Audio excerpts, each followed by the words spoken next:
ओम नमो भगवते वासुदेवाय। स्वागत है आपका हमारे चैनल पर। आज के इस वीडियो में आप सुनेंगे श्री सत्यनारायण व्रत की कथा के संपूर्ण 5 अध्याय।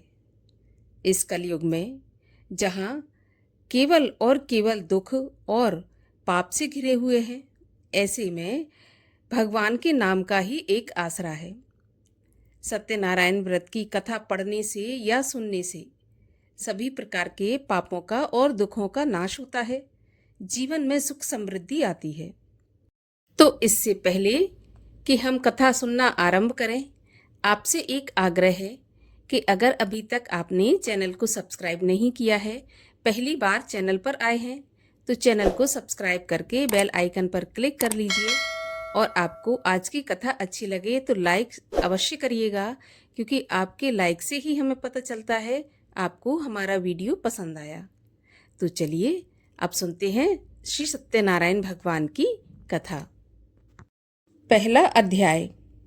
एक समय नैमिषारण्य तीर्थ में शौनक आदि 88,000 ऋषियों ने श्री सूत जी से पूछा कि हे प्रभु, इस कलयुग में वेद विद्या रहित मनुष्यों को प्रभु भक्ति किस प्रकार मिलेगी तथा उनका उद्धार कैसे होगा। इसीलिए हे मुनि श्रेष्ठ, कोई ऐसा तप कहिए जिससे थोड़े समय में पुण्य प्राप्त हो और मनवांछित फल मिले। वह कथा सुनने की हमारी इच्छा है। सर्वशास्त्र ज्ञाता श्री सूत जी बोले, हे वैष्णवों में पूज्य, आप सबने सर्व प्राणियों के हित की बात पूछी है। अब मैं उस श्रेष्ठ व्रत को आप लोगों से कहूँगा जिस व्रत को नारद जी ने लक्ष्मी नारायण से पूछा था और श्री लक्ष्मीपति ने मुनि श्रेष्ठ नारद से कहा था। सो आप ध्यान पूर्वक सुनिए। एक समय योगी राज नारद जी दूसरों के हित की इच्छा से अनेक लोकों में घूमते हुए मृत्यु लोक में आ पहुँचे। वहाँ बहुत से योनियों में जन्मे हुए सभी मनुष्यों को अपने कर्मों द्वारा अनेक दुखों से पीड़ित देखकर सोचा कि ऐसा कौन सा यत्न करें कि इनके दुखों का नाश हो जाए। ऐसा मन में सोचकर विष्णु लोक को गए। वहाँ पर श्वेत वर्ण और 4 भुजाओं वाले देवों के देव नारायण को, जिनके हाथों में शंख, चक्र, गदा और पद्म थे तथा वरमाला पहने हुए थे, उन्हें देखकर स्तुति करने लगे कि हे भगवान, आप अत्यंत शक्ति से संपन्न हैं। मन तथा वाणी भी आपको नहीं पा सकती। आपका आदि, मध्य और अंत नहीं है। निर्गुण स्वरूप, सृष्टि के कारणभूत एवं भक्तों के दुखों को नष्ट करने वाले हो। आपको मेरा नमस्कार है। नारद जी से इस प्रकार की स्तुति सुनकर भगवान विष्णु बोले कि हे मुनि श्रेष्ठ, आपके मन में क्या है? आपका यहाँ किस काम के लिए आगमन हुआ है, सो आप निसंकोच कहो। तब नारद मुनि बोले कि मृत्यु लोक में सब मनुष्य जो अनेक योनियों में पैदा हुए हैं, अपने अपने कर्मों के द्वारा अनेक प्रकार के दुखों से दुखी हो रहे हैं। हे नाथ, मुझ पर दया रखते हुए बताइए कि उन मनुष्यों के सब दुख थोड़े से ही प्रयत्न से कैसे दूर हो सकते हैं। तब भगवान श्री विष्णु बोले कि हे नारद, मनुष्यों की भलाई के लिए तुमने बहुत अच्छी बात पूछी है। जिस काम के करने से मनुष्य मोह से छूट जाता है, वो मैं तुम्हें बताता हूँ। सुनो, बहुत पुण्य देने वाला स्वर्ग तथा मनुष्य लोक दोनों में दुर्लभ एक उत्तम व्रत है। आज मैं प्रेमवश होकर तुमसे कहता हूँ। श्री सत्यनारायण का यह व्रत अच्छी तरह विधान पूर्वक करके मनुष्य तुरंत ही यहाँ सुख भोग कर मरने के बाद मोक्ष को प्राप्त करता है। भगवान के ऐसे वचन सुनकर नारद मुनि बोले कि उस व्रत का क्या फल है, क्या विधान है और किसने ये व्रत किया और किस दिन ये व्रत करना चाहिए, सो प्रभु विस्तार से बताइए। भगवान बोले, दुख, शोक आदि को दूर करने वाला, धन धान्य को बढ़ाने वाला, सौभाग्य तथा संतान को देने वाला ये व्रत सब स्थानों पर विजय कराने वाला है। भक्ति और श्रद्धा के साथ किसी भी दिन मनुष्य श्री सत्यनारायण की शाम के समय ब्राह्मणों और बंधुओं के साथ धर्मपरायण होकर पूजा करे। भक्ति भाव से नैवेद्य, केले के फल, घी, दूध और गेहूं का चूर्ण सवाया लेवे। गेहूं के अभाव में साठी का चूर्ण, शक्कर तथा गुड़ ले और सब भक्षण के योग्य पदार्थ जमा करके भगवान को अर्पण कर दे तथा बंधुओं सहित ब्राह्मणों को भोजन करा के तत्पश्चात स्वयं भोजन करे। नृत्य, गीत आदि का आचरण कर श्री सत्यनारायण भगवान को स्मरण करता हुआ समय व्यतीत करे। इस तरह व्रत करने पर मनुष्यों की इच्छा निश्चय ही पूरी होती है। विशेषकर कलयुग में भूमि पर यही मोक्ष का सरल उपाय है। प्रथम अध्याय समाप्त हुआ। दूसरा अध्याय। सूत जी बोले, हे ऋषियों, जिसने पहले समय में इस व्रत को किया है उसका इतिहास कहता हूँ, सो ध्यान से सुनो। सुंदर काशीपुरी नगरी में एक अति निर्धन ब्राह्मण रहता था। वह भूख प्यास से बेचैन हुआ नित्य ही पृथ्वी पर घूमता रहता था। ब्राह्मणों से प्रेम करने वाले भगवान ने ब्राह्मण को दुखी देखकर एक बूढ़े ब्राह्मण का रूप धर के उसके पास जाकर आदर के साथ पूछा कि हे ब्राह्मण, नित्य दुखी पृथ्वी पर क्यों घूमते हो? हे श्रेष्ठ ब्राह्मण, ये सब मुझे बताओ, मैं सुनना चाहता हूँ। तब ब्राह्मण बोला कि मैं बहुत निर्धन हूँ, भिक्षा के लिए पृथ्वी पर फिरता हूँ। सो हे भगवान, यदि आप इसका उपाय जानते हो तो कृपा करके कहो। बूढ़ा ब्राह्मण बोला कि श्री सत्यनारायण भगवान मनोवांछित फल देने वाले हैं, इसीलिए हे ब्राह्मण, तू उनकी पूजा कर, जिसके करने से मनुष्य सभी दुखों से मुक्त होता है। ब्राह्मण को व्रत का सारा विधान बताकर बूढ़े ब्राह्मण का रूप धारण करने वाले श्री सत्यनारायण भगवान अंतर्ध्यान हो गए।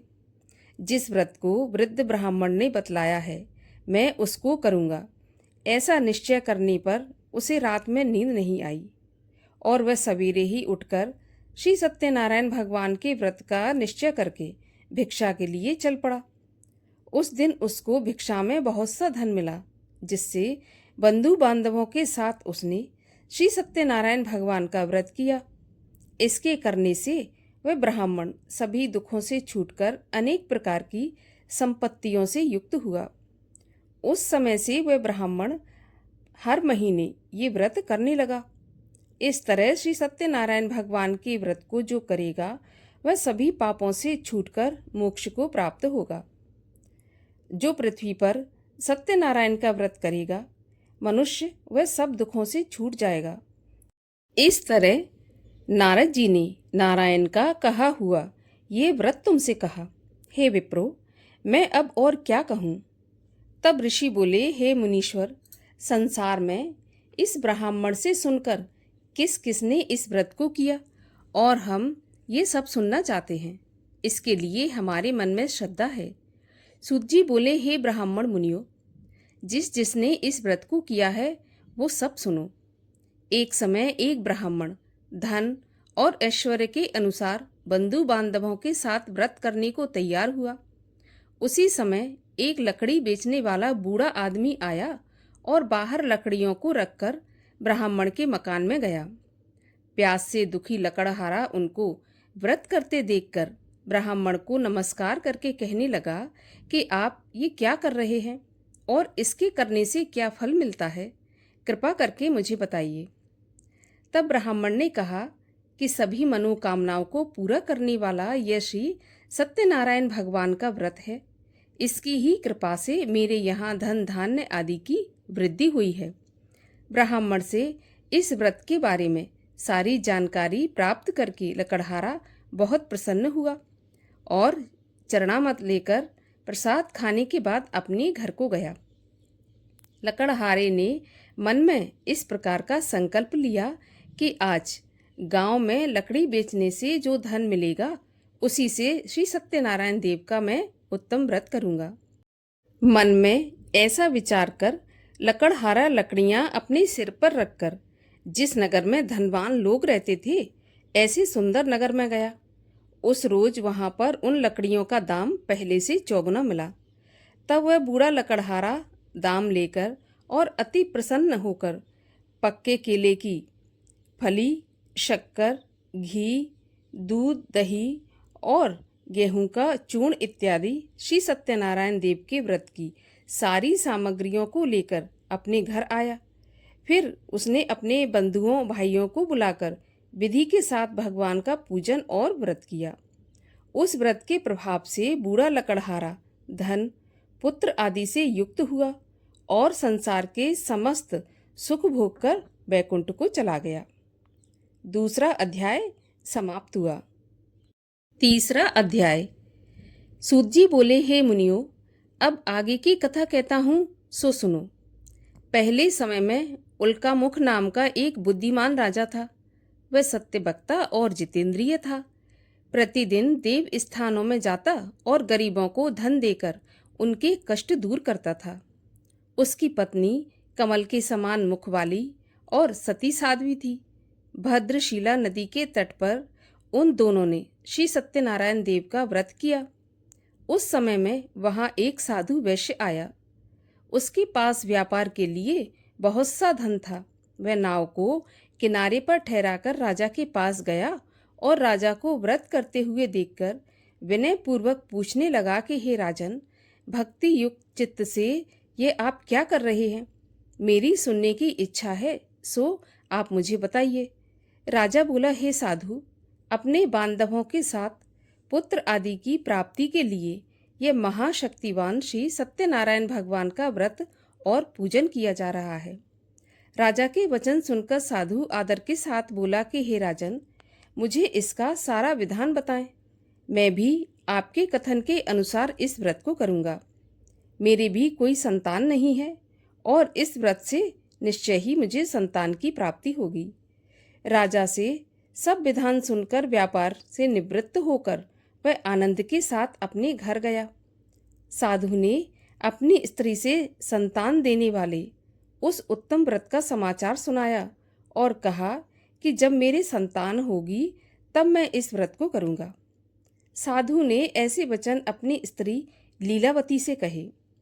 एक दिन उसकी स्त्री लीलावती पति के साथ आनंदित हो सांसारिक धर्म में प्रवृत्त होकर भगवान सत्यनारायण की कृपा से गर्भवती हो गई तथा 10वें महीने उसके गर्भ से एक सुंदर कन्या का जन्म हुआ। दिनों दिन वह कन्या इस प्रकार बढ़ने लगी जैसे शुक्ल पक्ष का चंद्रमा बढ़ता है। कन्या का नाम कलावती रखा गया। तब लीलावती ने मीठे शब्दों में अपने पति से कहा कि हे नाथ, आपने जो संकल्प किया था कि भगवान का व्रत करूंगा, अब आप उसे करिए।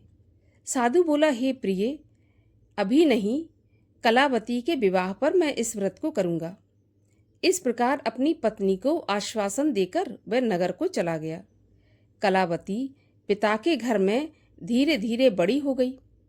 साधु ने जब नगर में सखियों के साथ अपनी पुत्री को खेलते देखा तो तुरंत ही दूत बुलाकर कहा कि मेरी पुत्री के लिए कोई सुयोग्य वर देखकर आओ। साधु की आज्ञा पाकर दूत कंचन नगर पहुंचा और वहां पर बड़ी खोज और देखभाल पर लड़की के लिए सुयोग्य एक बनिए के पुत्र को ले आया। उस सुयोग्य लड़के को देखकर साधु ने अपने बंधु बांधवों सहित प्रसन्न चित्त अपनी पुत्री का विवाह उसके साथ कर दिया। परंतु दुर्भाग्य से विवाह के समय भी वह व्रत करना भूल गया। तब श्री भगवान क्रोधित हो गए और शाप दिया कि तुम्हें दारुण दुख प्राप्त होगा। अपने कार्य में कुशल साधु बनिया अपने जामाता सहित समुद्र के पास स्थित रत्नपुर नगर में गया और वहां दोनों ससुर दामाद चंद्रकेतु राजा के उस नगर में व्यापार करने लगे। एक रोज भगवान श्री सत्यनारायण की माया से प्रेरित कोई चोर राजा का धन चुराकर भागा जा रहा था, परंतु अपने पीछे राजा के दूतों को आता देखकर चोर ने घबराकर भागते हुए राजा के धन को वहीं पर चुपचाप रख दिया जहां पर वे दोनों ससुर जमाई ठहरे हुए थे। जब दूतों ने उस साधु वैश्य के पास राजा के धन को रखा देखा तो वे दोनों को बांध कर ले गए और बड़ी प्रसन्नता से दौड़ते हुए राजा के पास जाकर बोले, महाराज, ये 2 चोर हम पकड़कर लाए हैं, देखकर आज्ञा दें। तब राजा की आज्ञा से उनको कठिन कारावास में डाल दिया गया। और उनका सारा धन छीन लिया। श्री सत्यनारायण भगवान के श्राप द्वारा उनकी पत्नी भी घर पर बहुत दुखी हुई और घर पर जो धन रखा था उसे चोर चुरा कर ले गए। शारीरिक और मानसिक पीड़ा तथा भूख प्यास से अति दुखी हो अन्न की चिंता में कलावती एक ब्राह्मण के घर गई। वहां उसने श्री सत्यनारायण भगवान का व्रत होते देखा और कथा सुनी तथा प्रसाद ग्रहण करके रात को घर लौटी। तो माता ने कलावती से कहा कि पुत्री, अभी तक तू कहाँ थी? तेरे मन में क्या है? तो कलावती बोली, माँ, मैंने एक ब्राह्मण के घर श्री सत्यनारायण भगवान का व्रत देखा है। कन्या के ऐसे वचन सुनकर लीलावती भगवान के पूजन की तैयारी करने लगी। लीलावती ने परिवार और बंधुओं सहित श्री सत्यनारायण भगवान का पूजन किया और ये वर मांगा कि मेरे पति और दामाद जल्दी ही घर लौट आएं। साथ ही प्रार्थना की कि हम सबका अपराध क्षमा करो। तब श्री सत्यनारायण भगवान इस व्रत से संतुष्ट हो गए और राजा चंद्रकेतु को स्वप्न में दिखाई दिया और कहा कि राजन, दोनों वैश्य प्रातःकाल ही छोड़ देना और उनका सभी धन जो तुमने ले लिया है वो वापस दे देना, नहीं तो तेरा धन, राज्य, पुत्र आदि सब नष्ट कर दूंगा। राजा से ऐसा वचन कहकर भगवान अंतर्ध्यान हो गए। प्रातःकाल राजा चंद्रकेतु ने सभा में अपना स्वप्न सुनाया। फिर दोनों बड़े पुत्रों को कैद से मुक्त करके सभा में बुलाया। दोनों ने आते ही राजा को नमस्कार किया। राजा मीठे वचनों से बोला कि हे महानुभावों, भावी वर्ष ऐसा कठिन दुख प्राप्त हुआ है, अब तुम्हें कोई भय नहीं। ऐसा कहकर राजा ने उनको नए नए वस्त्र आभूषण पहनाए और उनका जितना धन लिया था उससे दुगना धन देकर आदर के सहित उन्हें विदा किया और दोनों वैश्य अपने घर के लिए चल दिए। तीसरा अध्याय समाप्त हुआ। चौथा अध्याय। सूत जी बोले, वैश्य ने मंगलाचार करके यात्रा आरंभ की और अपने नगर को चला। उनके थोड़ी दूर निकलने पर दंडी वेशधारी श्री सत्यनारायण देव ने उनसे पूछा कि साधु, तेरी नाव में क्या है? वह अभिमानी बड़े हंसता हुआ बोला कि हे दंडी, आप क्यों पूछते हो? क्या धन लेने की इच्छा है? मेरी नाव में तो बेल तथा पत्ते आदि भरे हैं। वैश्य का कठोर वचन सुनकर भगवान ने कहा कि तुम्हारा वचन सत्य हो। दंडी ऐसा कहकर वहां से चले गए और कुछ दूर जाकर समुद्र के किनारे बैठ गए। दंडी के जाने पर वैश्य ने नित्य क्रिया करने के बाद नाव को ऊंची उठी देखकर अचंभा किया और नाव में बेल आदि देखकर वह तो मूर्छित होकर जमीन पर गिर पड़ा। फिर मूर्छा खुलने पर अत्यंत शोक करने लगा। तब उसका दामाद बोला कि आप शोक न करें, ये दंडी का श्राप है, अतः उनकी शरण में ही चलना चाहिए, तभी हमारी मनोकामना पूरी होगी। दामाद के ऐसे वचन सुनकर वह दंडी के पास पहुंचा और अत्यंत भक्ति भाव से नमस्कार करके बोला कि मैंने जो आपसे असत्य वचन कहे थे उनको क्षमा करें। ऐसा कहकर महान शोक आतुर होकर रोने लगा। तब दंडी भगवान बोले कि हे बणिक पुत्र, मेरी आज्ञा से बार बार तुम्हें दुख प्राप्त हुआ है, तू मेरी पूजा से विमुख हुआ है। साधु बोला, हे भगवान, आपकी माया से मोहित ब्रह्मा आदि भी आपके रूप को नहीं जानते, तो मैं अज्ञानी कैसे जान सकता हूँ? आप प्रसन्न होइए, मैं सामर्थ्य के अनुसार आपकी पूजा करूँगा। प्रभु मेरी रक्षा करो और पहले के समान नौका में धन भर दो। उसके भक्ति युक्त वचन सुनकर भगवान प्रसन्न होकर उनकी इच्छा के अनुसार वरदान देकर अंतर्ध्यान हो गए। तब उन्होंने नाव पर आकर देखा कि नाव धन से परिपूर्ण है। फिर वह भगवान सत्यनारायण का पूजन कर साथियों सहित अपने नगर को चला। जब अपने नगर के निकट पहुंचा तो उसने दूत को घर भेजा। दूत ने साधु के घर जाकर उसकी स्त्री को नमस्कार करके कहा कि साधु अपने दामाद के साथ इस नगर के पास आ गए हैं। ऐसा वचन सुनकर साधु की स्त्री ने बड़े हर्ष के साथ सत्यदेव भगवान का पूजन करके पुत्री से कहा कि मैं अपने पति को देखने जा रही हूँ। तू काम पूरा करके शीघ्र आ जाना। माता के ऐसे वचन सुनकर कलावती प्रसाद छोड़कर पति के पास गई।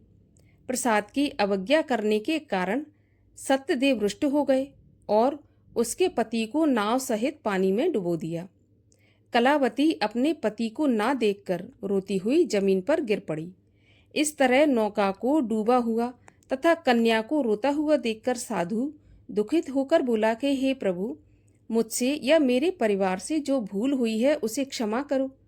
उसके दीन वचन सुनकर सत्यदेव भगवान प्रसन्न हो गए और आकाशवाणी हुई कि हे साधु, तेरी कन्या मेरे प्रसाद को छोड़कर आई है, इसलिए इसका पति अदृश्य हो गया है।